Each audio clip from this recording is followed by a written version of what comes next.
just had a big day. I know you'll never be satisfied, but that's okay. That doesn't bother me at all. We just made a great settlement of the war with Iran, and we're going to be subject to finalization of documents, which should get done over the next few days. Probably have a signing maybe in Europe, and it's a great thing. Stock market's up 1,000 points. That means they like the deal. See, that means they like. If the market goes down, that means they don't like the deal. But it's been up. Oil's dropped. Oil will start coming down to, I think, even lower than it was before. I said I was in Iowa. It was $1.85 a gallon. And I don't know if I'm going to get there, but we're going to get pretty close. It's going to come down, and when oil comes down, everything else comes down. And most importantly, we have a deal that Iran will never have a nuclear weapon, which was the whole purpose of what we had to go through to get this. So it was a big, very big thing. But we have a signing soon, and the documents are in pretty final shape. So we'll see. We'll see. Very good. Should be done. That should be done pretty quickly. They want it every bit as much as everybody else wants it. And I think a lot of good relationships can ensue from this. I just spoke with the leaders of many of the countries that were mentioned in the release. I just spoke to Bibi. I spoke to the head of great heads of nations, Qatar, UAE, Saudi Arabia, Bahrain, Kuwait, and others. And we're going to be talking to Turkey. President Erdogan was great. And it's really a wonderful thing. With a lot of spirit. Pakistan was fantastic. The Prime Minister and the, I call him the general. He's a general. He's a great general. He's so great that he's actually a field marshal, a step above. And they're all very happy. The whole Middle East is happy. And long beyond the Middle East, the Strait will open as soon as we have it signed. We've been taking out many ships that nobody knew. Even the fake news didn't know it. But over the last month, we've been taking out ships, big ships, quietly at night. You guys didn't know that. Pretty cool, right? As a captain. He knows about more about ships than I do, but it's pretty cool. They turned off the lights. We bombed their radar and everything, so they couldn't see what was going on.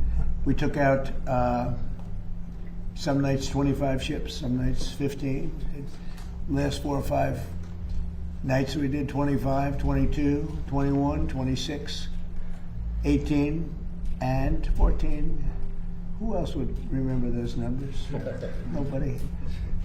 And but a lot of ships, a lot of oil is out. That's why oil, even before this, the market couldn't understand why it was so free.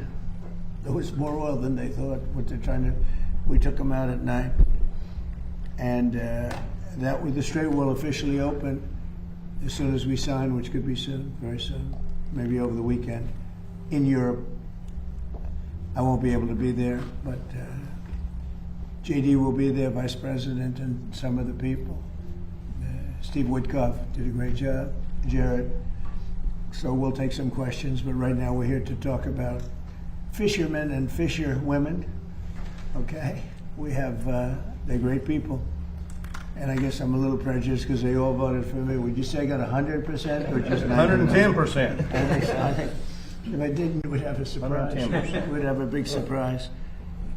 So it's my honor to be taking this action to lower seafood costs and generate millions and millions of dollars in new business for our great, really great fishermen, great people, by restoring commercial access to 3 areas of the Western Pacific Ocean. It's a large amount of space we're talking about that they were restricted.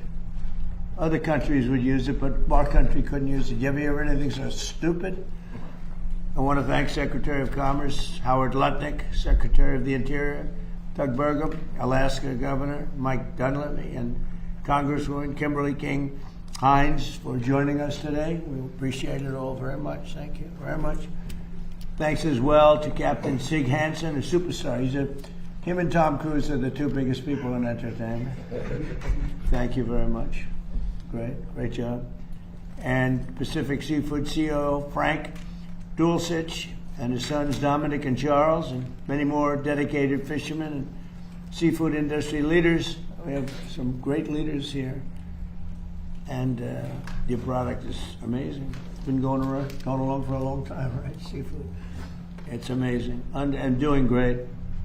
Under the Obama-Biden administration's radical environmentalists drastically restricted access for fishermen in coastal communities. Hundreds of thousands of square miles of ocean was cut off for them. They can't fish. Other people could fish. They couldn't. These people weren't allowed to fish. Can you imagine that? Did you ever think that was going to happen as you grew up? Probably as the sons and daughters of fishermen, right? That someday they were going to take away the right for you to go fishing in the Pacific Ocean. What a bunch of dopes. Those decisions closed off vast resources and really the richest fishing grounds, they say, anywhere in the world, destroyed livelihoods and made the United States more dependent on foreign products. And I did a similar thing for Maine. Maine is very much in the subject because I have a pig running for the Senate. He's a pig. It's not a senator. It's a joke. He's a con man. But so it's in the plan. And you know, I won half of Maine. They have two. I won the one by a lot. Fishermen, actually, come to think of it. Fishermen and the lumberjacks, people that go out there and work. I won them.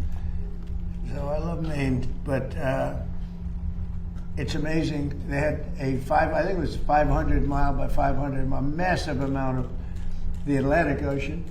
You weren't allowed to fish, but Canada was.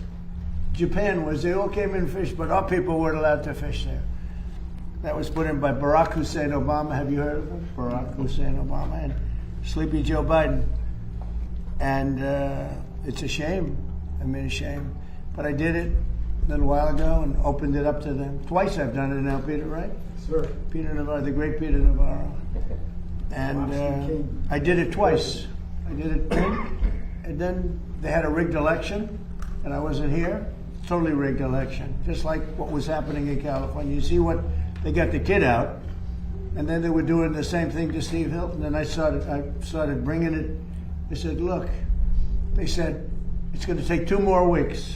It was a week, and he was heading south. And I started saying it's a rigged election, and then they said it was going to take 2 weeks, 1 week, 2 weeks. And all of a sudden he was approved. You know why? Because the heat was on. He couldn't get away with it. If I didn't do it, I guarantee he wouldn't be the nominee. It's a rigged election. Our country, and we have to get, by the way, the Save America Act has to get passed by the Senate. House has passed it 3 times. But with today's action, we're officially reopening nearly 500,000 square miles, wow, of water around northwestern Hawaiian Islands, northern Mariana Islands, and American Samoa. I mean, we'll ask you in a second, but why the hell did they close it? Why? Is there not enough fish, or what's going on? They closed it. Peter, do you have any reasons why they closed it? Barack Hussein Obama, environmental activists tried to shut it down. But you're right, sir, it's crazy. They let all ruined the big boats, industry. the foreign boats come in. It's crazy. And they leave our captains out. It's crazy. It's bad for fish prices, too. But we're making up for it, right? Yes, sir. And this will support millions of dollars in annual harvest of big-eye tuna, swordfish, reef fish, and many other types of fish. It will protect small local fisheries and coastal communities that depend on their livelihoods. I mean, they are very dependent on this. And it will increase domestic seafood production to help lower costs for American communities. And you're talking about millions, tens of millions of dollars of income. And we have so much. These areas, I mean, they just like say, oh, let's just close them. The amazing thing is that other countries, there's no restriction. You know, you can go and do whatever you want. It's just crazy. America's fishermen have never had a better ally in the White House than Donald Trump. That I will say. I shouldn't say that because I don't want to brag, but based on the vote of getting almost every vote ever. But you have never had. And again, in Maine, I opened it up. You know who was fishing there? Canada. Japan was fishing there. Maine lobster. You couldn't get a Maine lobster. You had to go to Japan to get a Maine lobster. You believe it? You had to go to Canada to get a Maine lobster. They were fishing there. Not only that, you had to go a day and a half in a boat, and they had you at 3 knots. That means like essentially a little bit different than 3 miles an hour, but it means slow. 3 knots until you got outside of this 500-mile area because they didn't want you to disturb the fish that you weren't allowed to fish for. No, but think of it. These people are crazy. And the new thing they had was you had to have an electric boat, even though they didn't work, and even though once you got out there, you had a problem because you couldn't get back because they didn't charge long enough. These are problems that were mentioned to them, and they said, we don't care. You have to have an electric boat. And the other problem was the electric battery is much heavier, as you know. Yeah.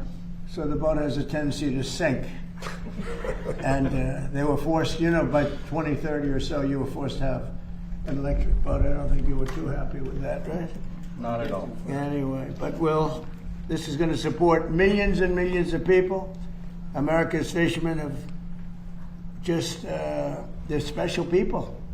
And it's fishermen and fisherwomen. So tell me, how do they define that? Because in most industries, like you have policemen, policewomen, do you call them fishermen and fisherwomen? I haven't heard of that one before. They put it, how are the women? Do they want to be designated as fisherwomen? Does anybody want to answer that question? They'll take fishermen. Yes, fishermen, fisherwomen. How about fisher people? Or if you want to be politically correct, sometimes they use the term fisher, but Fisher. I like fisherman or fisherwoman myself. How about fisher people? There we go. These people are crazy. So President Trump, I Googled that because I was at the same dilemma you did, trying Right. to figure out to be politically correct. And what is the answer? So the Google answer said that most women attribute to fishermen because they feel like they're strong individuals and they can do the work of a man. Well, be careful. That might be the end of your career. My administration's already rolled back burdensome regulations to increase gear flexibility. You know what that means, right? Do you know what that means? I heard they made you buy gear that you didn't want. Yeah.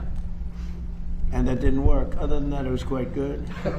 Expedite, I guarantee the guy made contributions to Biden, whoever owns the company that made the bad gear. Expedite fishing start dates and significantly raise catch limits based on the best available science. You know about that? That's unbelievable. We expanded access to key fishing grounds in the Atlantic and the Pacific Oceans, including vast areas off the coast of New England. I mentioned 500 miles. By 500 miles, that's a lot. That's a lot of fish. It's a lot of lobster that was being sold by Japan. I will tell you, foreign countries are very happy because they ended up taking over the Maine lobster business. Maine lobster business live from Japan, right? But we gave it back to them. These actions have unlocked billions of dollars in economic value and protected thousands and thousands of jobs from great people that voted for Trump. They voted for me because of common sense, that's all it is. Because anybody can see this stuff is crazy. This is one industry, but other industries likewise. And right now we have $18 trillion being invested in our country. And under the last administration it was less than one. And this is 18 trillion, by the way, in less than a year. It was 4 years less than one. Right, Howard? That's correct. By restoring fishing access to these waters in the Western Pacific, we're reclaiming our maritime heritage, empowering American fishermen, and putting American consumers first with lower prices. You're going to have more fish, lower prices. So now let's hear from first Secretary Lutnick and then Secretary Berger, followed by Governor Dunleavy and Frank Duelstich and Captain Sig Hansen. And then we'll take some questions and maybe you want to hear a little bit about some other subjects. But to me, it's really important. I'm going to sign this now so that we get it done. No auto pen? I don't want an auto pen. Can you believe 94% signed by an auto pen? Can you believe it? I think it's higher than 94%. The only one that was definitely signed by him that we know of. You know what it was? It was his son. It was his son. He signed it. That was the only one. You could tell. You know why? Because his signature was horrible. She was a real beauty, that one. Okay.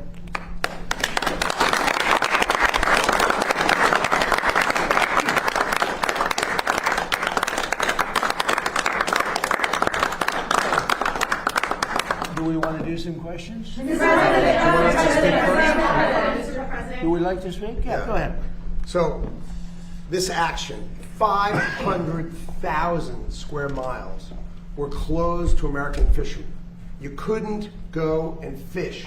500,000 square miles. I mean, just think of how big that is. And if you had an American flag, you weren't allowed there. But of course, everybody else went. So they went in our waters. These are our waters. Right? And so what did that result in? That resulted in us, instead of having seafood exports, because we have great fishing opportunity, we were an importer. We became an importer of seafood. How crazy is that? So the president is finally changing that. This is a massive win for our fishermen, massive win for our waterfront communities who process it, all these processors. And in the end, we are going to eat fish caught by us. What a shock! Eating fish caught by us in our waters. So this is just common sense, smart. We already have the best conservation rules in the world, and this was one on top of another on top of another. So thank God, from the fisherman's perspective, and I get these calls all the time, that President Donald Trump is in this office because he's finally letting our great fishermen and fisherwomen get out there and catch fish and stop importing fish. Let's eat fish caught by Americans. Thank you. Thank you.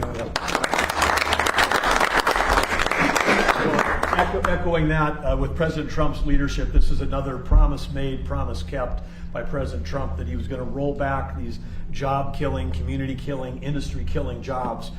He's done that last year with executive orders, doing it today with his proclamation. So I want to say thank you to President Trump. I want to say thank you to my great friend, Secretary Letnick in Commerce. We have dual responsibilities across Commerce and Interior related to fish. And of course, with our partners in the Pacific, because American Samoa, Guam, the Commonwealth of Northern Marianas Islands, we've got the Congresswoman here from Northern Marianas Islands. These are all American citizens. As Howard said, this is U.S. territorial waters, and they were closed to us and open to others. And that makes no sense. We've reversed that around, and so again, as you see around us, the jobs that are created in this industry are often second, third, fourth, and fifth generation family businesses. And these folks not only risk their lives, they risk their own personal capital to help feed America. They're the farmers of the sea. Just like President Trump's behind our farmers and ranchers, he's behind our fishermen. He's making sure that America is great. This brings back healthy food for our schools, our military, all the things that we're working on with Secretary Kennedy and with Pete Hegseth. So this is a win-win-win across the board. Again, thank you, President Trump. Thank you, Howard. Great day for America. Thank you very much. Mr. President, this is another example of America First, to be honest with you. Alaska provides 60% of the country's seafood. We're the state with halibut, salmon, king crab, you name it, comes from Alaska. Fishing in Alaska is one of the oldest industries in that entire state, employs thousands of individuals. Everyone has had fish from Alaska, we know that. But this is an example, again, putting America first, workers first, and really this country first. And so on behalf of Alaska, on behalf of all fishermen and women, I want to thank you for what you're doing for this country and for the state of Alaska as well. Governor, was this shutdown, I mean, it's just so hard to believe. So this was trauma for your industry, which is a big industry. Well, your deregulation is what really helps Alaska. It helps the fishermen. The country doesn't need more regulation. We need less regulation, and that includes for this industry as well. And so from that perspective, and it's across the board. We could talk about oil and gas and so forth, but this is about fish. But your deregulation approach is really what we need. We don't need more costs, and as you said, we probably don't need electric boats either. We need to focus on getting seafood to Americans, putting people to work, and this is exactly what this does. So I just want to thank you. Thanks, Governor. Absolutely. Thanks. Good job. Mr. We President. got to hear from a couple fishermen. Mr. President. Please. I'm third generation. These two are some of our kids, as well as four. Pacific Seafood immigrated, my grandfather immigrated into this country and started his first fish market in 1941. From there, we now are one of the largest family vertically integrated seafood companies in North America. It was an American dream, and I'm honored to have been. Where are you from? Portland, Oregon, and now Arizona. Liberal. Oh, It's not a liberal. trust me. There's probably more people than you think as Republicans, conservatives. If we could count the votes, Yeah, if that's you another can count issue. the votes properly. Yeah. But where we are is the act, the proclamation today, and the executive over the last year and prior to this is really going to help us. We have 3,000 families that work with us, and 715 fishing families, lower 48 in Oregon, Washington, California, and Alaska, that depend on what we catch, what we process, and what we grow and sell is the healthiest protein on the planet. And you're giving us access to these family wage jobs in these coastal communities where we're usually the #1 or #2 employer in those cities and counties and coastal community. And so I just wanted to say thank you on behalf of that 3,000 employees and 715 fishermen. Thank you, Mr. President. Secretaries, thank you, and everybody that supports this industry. So did you ever see this happening when they destroyed your whole life and your family and your business and everything else? Did you ever think that somebody would come along and save it? I'm going to just be really clear. There's never been a president to do this. Thank you. That's very nice.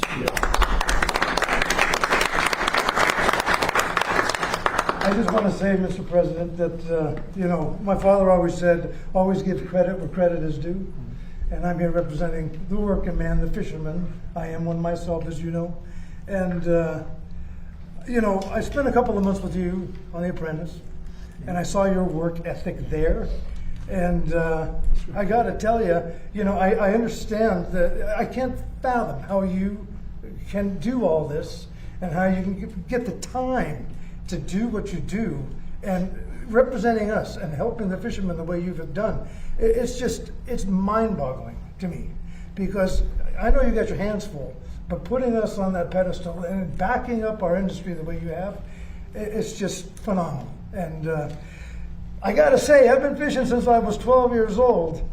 I've never been fired in my life until I spent a couple of months with this man. And, and it was very humbling, to say the least. You did a great job. And I tell you what, when I think about it, I was a better captain after that because I was very nice to my crew. I was very humbled when I was fired. And anyway, I just want to say, as for you, this is a crew member's cap. You can take that. And you're one of us now. Thank you. Very much. Thank you. You've done more for this nation in the fishing space. We're farmers of the sea. We produce this great healthy protein. I'm from North Carolina, but we support you 100%. You have done more for this nation in the seafood space than any president before you in my lifetime. Thank you, sir. Yeah, I'm Eric from Hawaii. United States fisheries are the best managed in the world. And this action is really about balancing, the interests in the U.S. exclusive economic zone. You can have both ocean protection under our laws as well as sustainable fishing. And that's what this is about. And I think, Mr. President, you are the only president who has really stepped up in terms of supporting fishermen like you're doing. No other president we've seen, the administration that's helping us. And there's a lot more work to do because there's a tremendous seafood deficit in trade. Imports are undercutting us left and right. But seafood is healthy. They're taking it right out of your water. Yeah, and seafood is a healthy food. They're taking item. it from your water and selling it into the United States. That's right. The whole thing is just crazy. So really appreciate it. Thank you very much. I appreciate it. Yeah, please. First of all, thank you, Mr. President, to you and your family for the sacrifice and the commitment to the country. Thank you. I'm in the sea scallop business.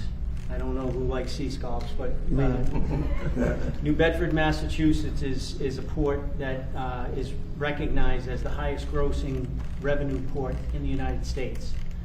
I don't know who knows where New Bedford is, but sea scallops, there's roughly 300 vessels, or 300 full-time vessels. They range from 85 feet to 100 feet. 6 came from New Bedford. And you talked earlier about some examples of stupidity or whatever. We have vessels that can cost anywhere between $3 to $5 million, and those vessels only work for 35 days a year. They sit at the rest of the time at the dock.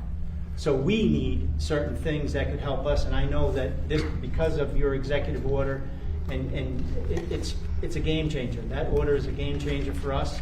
And one more example, there's an area that, you know, like Frank mentioned on the Pacific side, but there's an area off Georges Bank that's 248 square miles. 248 square miles. Been restricted also? Restricted. Is It's it the now, largest. Is it now restricted? It's restricted. It's been closed since 1995, and here we are, 29 years later. We can't even get it. It's the best scallop ground So in the Peter, United take a States. look at it. please. Sir, I spoke with the gentleman before, and we're going to fix Take this. a look at it. But- It's all nonsense. But So how, we do this. you talked about stupidity. How crazy is that?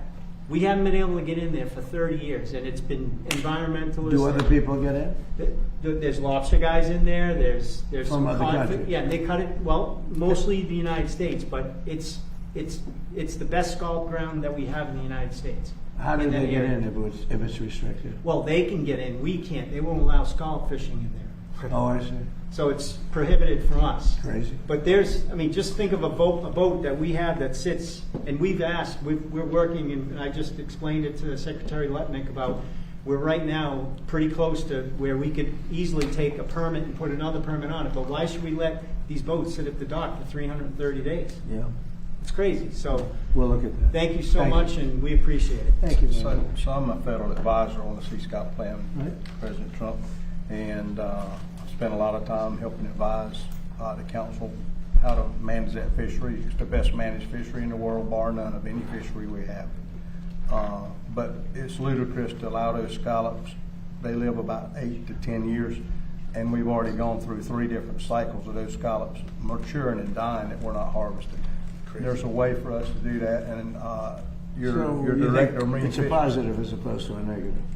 it needs to be And open. they die. They just die. They die. They just die. And they've gone Nobody- through They die of- generations. So a scallop will die of old age. It'll die of old age. But it needs to be. How do they taste Right. when they're dead? And Not very Not very good. Not good? Not good. And you talked about the maha. I mean, it's one of the best. Frank said his fish, the scallops are one of the best proteins. Yeah. There you go. They are. It's a wrestle. Oh, that's we could come to UFC. Thank you.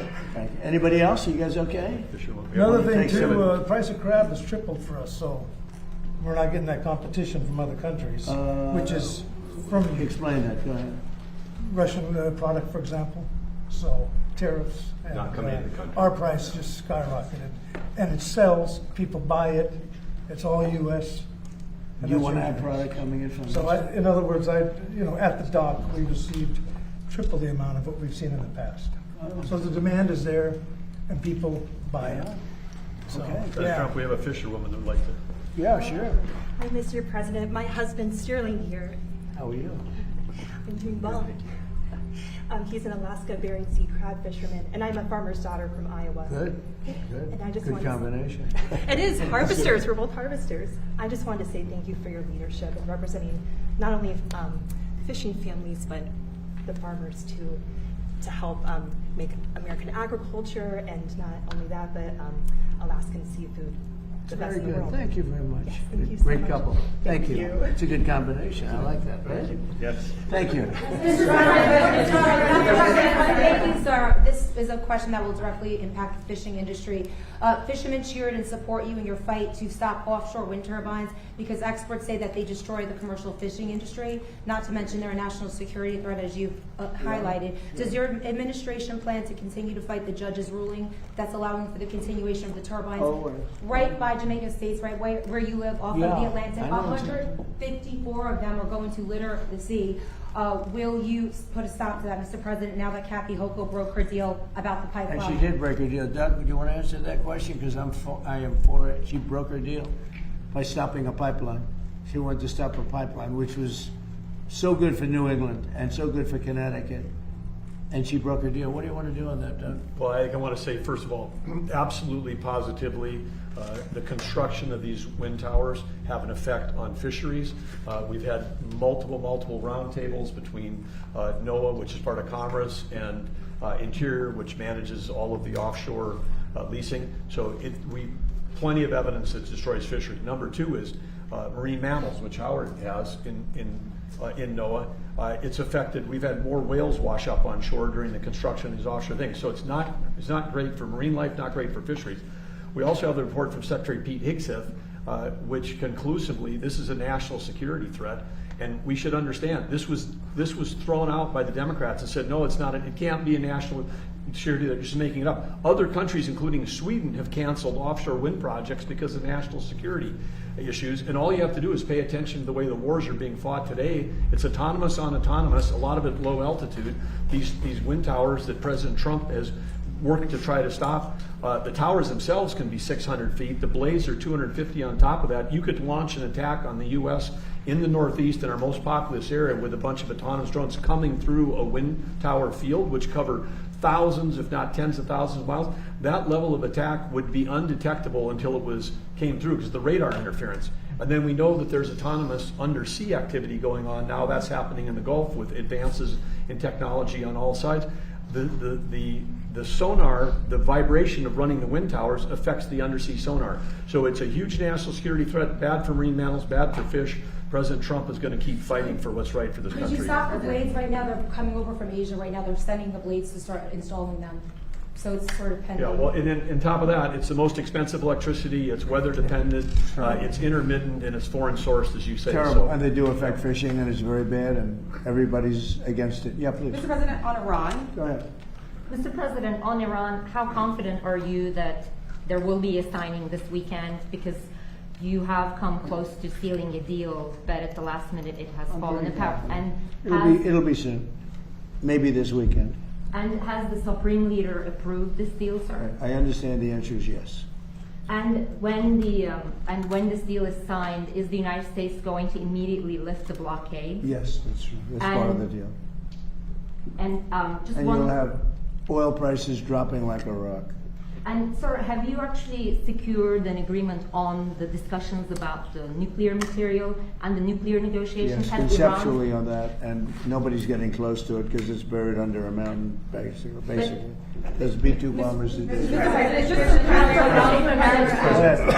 it. But has Iran committed to not pursuing a nuclear weapon, or will there be more negotiations on that down the line? They will not have a nuclear weapon. They've agreed to that. There will be no, which is the whole reason, which is a big part of the reason. Is that maybe going the to be in biggest. your agreement, sir? They will not only not have, they will not purchase, develop in any way, any shape, in any way, shape, or form a nuclear weapon. They will not have a nuclear weapon.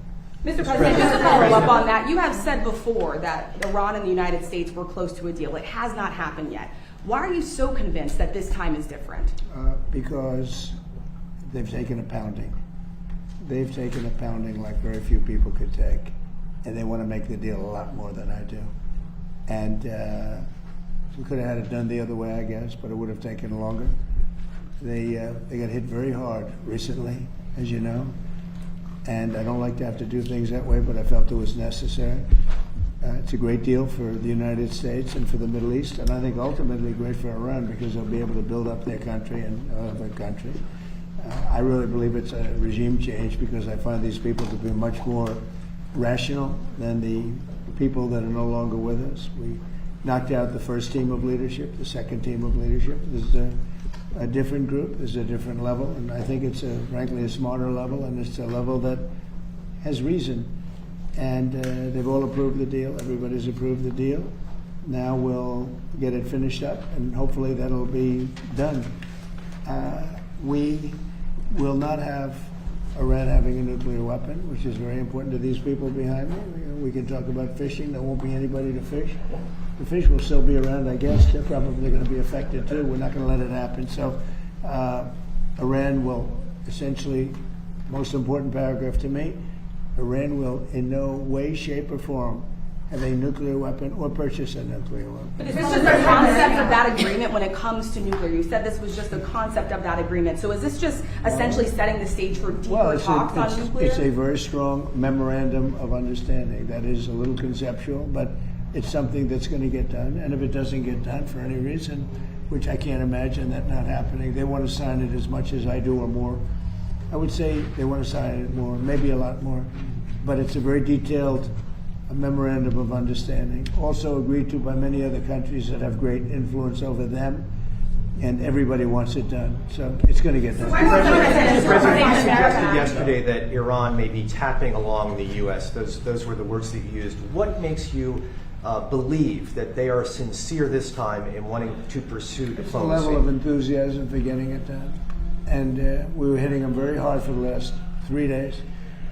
We're going to hit them even harder tonight. They knew that. We told them exactly what we were going to do. We explained it exactly because they had no Navy, they had no Air Force, they had any weapons of detection, they had nothing. And so we could tell them exactly what there wasn't a thing they could have done about it. And we won this war militarily very early on. The only thing we didn't win was the fake news was, no matter if they could have raised the white flag of surrender, and the fake news would say, oh, they did wonderfully. They didn't do wonderfully. But you know what? They've got a chance to build a country. Their country is largely demolished. Again, their Navy is gone, their Air Force is gone, their anti-aircraft is gone. Everything's gone. Their leadership is gone many times over. Even many people from this leadership is gone. But we found them to be rational, and they're going to make a deal. Mr. President. And I'll tell you what, it's a great deal. You know why it's a great deal? Because they will never have a nuclear weapon. Mr. President, is there a specific amount of time that has to pass between this memorandum of understanding and the final deal being done? Well, we hope it's going to go relatively quickly, but it's... Is there a 60 or 90 I mean, the straits are going to open immediately. It's upon signing. Maybe it'll be Saturday or Monday. Or is there a deadline, though, to get from this to a final deal? We think it's going to go pretty quickly. I don't want to say a deadline because if I say a deadline, you'll say, oh, he didn't meet the deadline. This is like, it's not going to matter much because it's going to get signed and the strait is open. But the straits have been open for a number of months already and you just didn't know about it. You as reporters weren't able to get it. I just announced yesterday that we brought a lot of ships through and nobody knew about it. I guess we did a pretty good job, Peter, right? But we brought many, many ships across and millions, hundreds of millions of barrels of oil were brought across.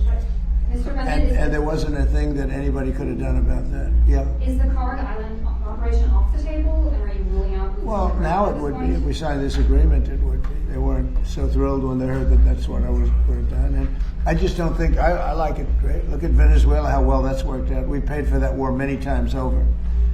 And many, many times over. We have millions of barrels of oil from Venezuela going to Houston. And we're working great with the Venezuelan government. Couldn't be better. It's a real good relationship, really good relationship. Venezuela's been amazing. This is a larger situation. Actually less oil. Venezuela has a lot of oil. But we think of it, we spent X dollars. We paid for it many, many times. When was the last time you heard that? Many times over we paid for it. Do you ever think you'd see that in this country? Right? We go to wars, we end up with just blasting the hell out of people, and we come home, nothing happens.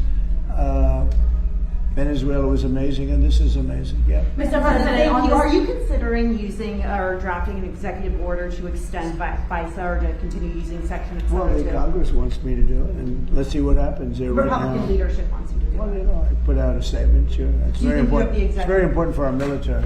Yeah. Mr. President, on the State of America Act, you're now urging Republicans to add that to this third reconciliation bill. Yeah. What's your perspective on why election integrity matters so much for national security from your perspective? Well, we need it for our elections. We need to have voter identification, which you don't have right now, on a national basis. We need it for, and the voter ID is very important, we need it for proof of citizenship. Do you believe it? The Democrats are fighting. They don't want you to prove your citizenship when you vote. You know why they want that? Because they cheat. And we also want it mail-in voting, where you have people that are sent 7, 8 ballots, 2 ballots, 4 ballots, and a lot of them sign those ballots. Mail-in voting, and we want to be very judicious. If you're in the military, and you're far away, or if you're handicapped, or if you're sick, or if you're on vacation, that you have but you're not going to, millions and millions, look at California, they send out millions of ballots, tens of millions, they have no idea what's going on. Those elections are so corrupt. So we have a mail-in ballot, then we have no men, and we had two more, no men in women's sports. We're talking about saving America, right? No men in women's sports, another one, very popular. I think it's 99-1. They say it's 80-20. I think it's 99-1. And we have no mutilization of your children for transgender purposes. So it's the transgender mutilization of your children. Does that sound good with you guys, generally speaking? You're not into transgender mutilization of Not your at all. child? Not at all, sir. Where your child leaves your house and they take your child from you. In some cases, think of it, in 6 states, they take the child and do what they want to do. What they do is I don't even want to talk about it. We had that no transgender mutilization of your children. On D&I, Mr. President, do you intend to have Bill Pulte continue to serve as the acting director of national intelligence? And do you think it's unreasonable that some Republicans have concerns that he has no intelligence experience, even if he's serving in this acting role? But he's intelligent, unlike a lot of other people. But do you think that's a fair, no intelligence? He's only there for a little while. He's running it for a short while when we get a very talented person, Jay Clayton. And as you know, Jay Clayton's an incredible talent, head of Sullivan and Cromwell. He was head of the SEC. He's now Southern District. I mean, nobody has better credentials. But Bill will run it for a short while. He's done a fantastic job at Fannie Mae, Freddie Mac. Created tremendous, it's probably worth $1 trillion now, trillion. He's done a great job. He's a smart guy. Mr. Today's another example of you bringing these everyday Americans into the White House and listening to them. Yeah. How important is it for you to listen to everyday Americans when Very it comes important. to policy making on a These daily people basis? built the country, not the complainers. The complainers didn't build the country. These people built the country, whether it's fishermen or farmers or anything else. Me, guys like me, they built the country. You know, I watch all these ingrates. They're always complaining. They didn't build anything. They couldn't build anything. Look at what's happened in Minnesota, Somalia. All these people came in from Somalia. They ripped off our system.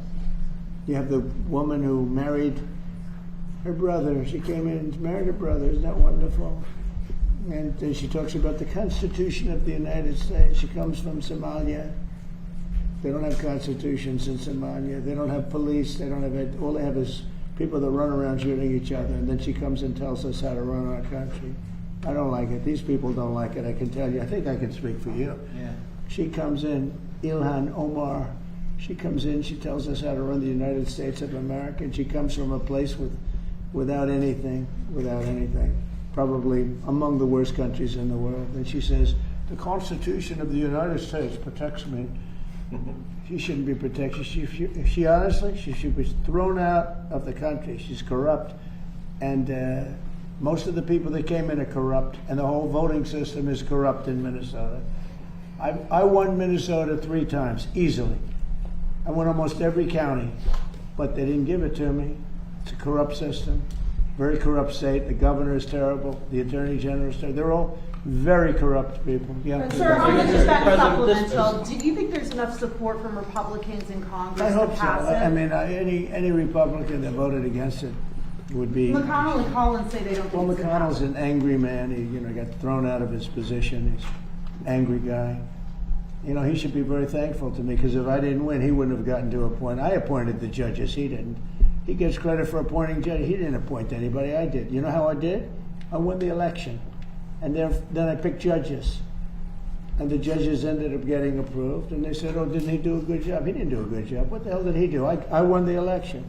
He's an angry man who's very disloyal to John Thune. John Thune's a good man. He was a loyal worker for Mitch McConnell. He worked for Mitch McConnell. He worked very hard. He was very loyal to him. I disagreed with him a lot because Mitch McConnell gave so much money to Democrats. He gave them money. I had to go get the wall money from the military. I just took it out of the military because that guy wouldn't do anything. He gave it. No, Mitch McConnell's a bad guy, and he's I thought he was lousy at his job.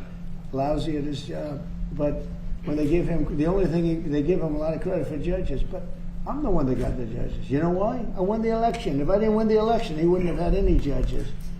So, yeah. I mean, So when you know, Mr. President, say it again? when will you send the supplemental to? Do you have any idea? Send when? a supplemental, but you have him, you have Murkowski. I've done so much for Murkowski. You have the governor right here. Governor, have I done a lot for Alaska? Has there anybody done more for Alaska than me? You've been the best president for Alaska in our history, Mr. President. I've said that many times. And Murkowski's terrible, terrible to us, terrible to the country. Mr. President. And, you know, I almost feel guilty. I do more, probably done more for Alaska than any other state. Not because of her, because it's the right thing to do. She's just an impediment. But she's there. She probably will be a negative vote. You have a couple of other. I think Rand Paul's come a long way. Let's see what happens. I think Rand Paul likes Save America, so because Rand Paul's usually a negative vote. But I think he likes Save America, so that's good. I like Rand Paul, but, you know, I hope he votes for us. Yeah. Mr. President, the president of the Kentucky Farm Bureau testified before the Senate about a month ago, middle of May.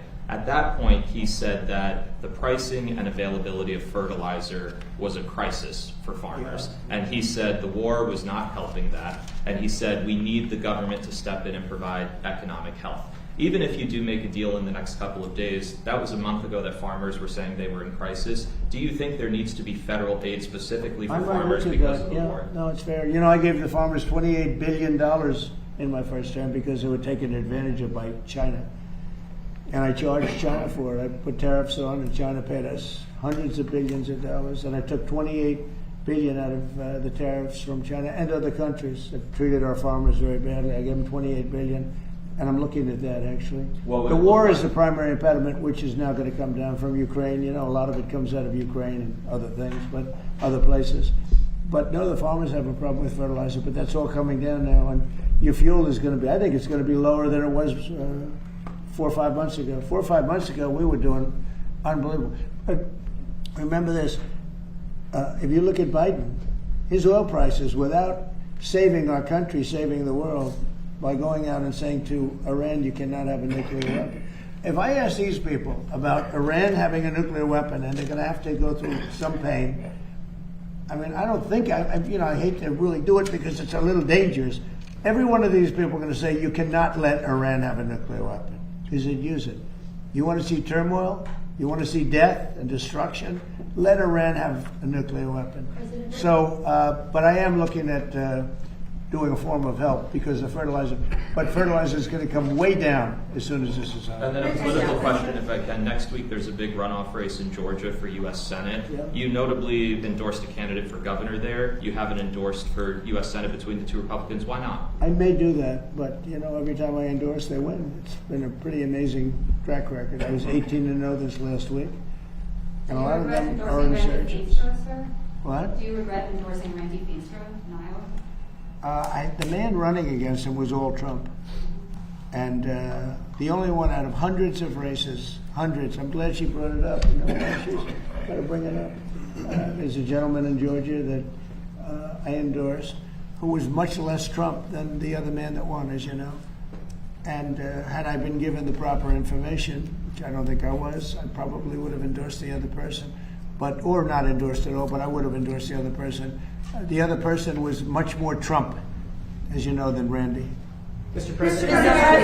President, here in Washington, D.C., there's a Democratic primary for mayor. One of the two leading candidates, Janice Lewis-George, is running a Zoran Mandami campaign. It's focused on socialist policies. How would you feel if she emerges victorious in next Tuesday's Well, I wouldn't like it, and maybe we'd take back Washington, run it on the federal basis. We won't put up with it. We're not going to lose our businesses. By the way, Washington now is a safe, beautiful place. We had 22 fountains dug that are all working. Not one of them worked for years, for 25 years, 40 years, 58 years.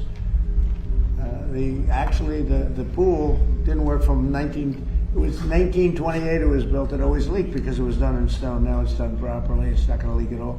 But this is a beautiful place now. People are coming. Restaurants are thriving. The restaurants are all closed. Nobody wanted. Now you can't get restaurant space. You can't get into it. We have a thriving community. We got rid of the crime. We're 92% down on crime. Think of it. And we're going to be close to 100% pretty soon. You always have some whack job someplace, but we're going to be close to 100%. So Washington is thriving. Memphis is, the people came in from Memphis, 74% reduction in crime. New Orleans, think of that, 78% reduction in crime. They had the safest Mardi Gras that they've ever had. You know why? Because we sent in people that take care of crime. Chicago should do it. New York should do it. Los Angeles should do it. We'll make them safe places. Thank you very much, everybody. Thank you, press. Thank you, press. Thank you, press. Thank you, press. Thank you, press. Thank you, press. Thank you, press. Thank you, guys. You can head that way. Thank you, guys. Thank you, guys.